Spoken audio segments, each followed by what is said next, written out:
It's so fascinating when you talk to the people who are actively building the future, the visionary, entrepreneurs and technologists and designers and scientists and engineers and business executives, and you ask them how far along we are into this big digital transformation that we might be describing, and they will almost universally say 1%, just 1% in.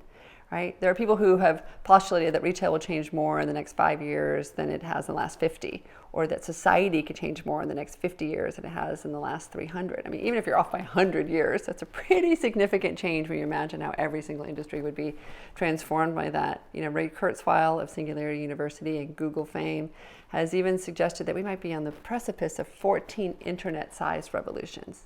Just take that in for just a second, right?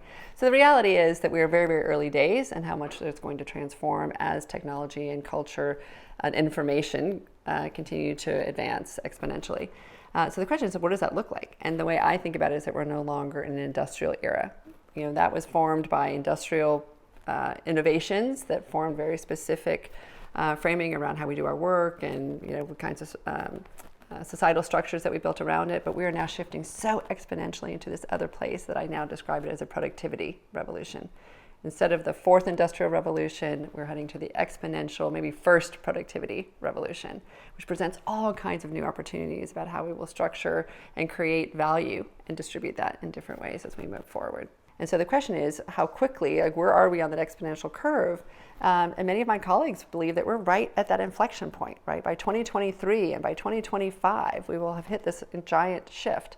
One stat that came out from a piece of research was that we'll have 500 million apps developed by 2023, which is more than had been in the last 40 years, because everything will be run by software, because it's so much easier to code with low code and no code development, because machine learning will fit into how we are automatically building software, if you will. We're no longer sitting there putting the code together piece by piece. So again, this creates this exponential shift in where it is that we are headed, and allows for so many more things to be discovered. I think it actually helps us make sense of complexity.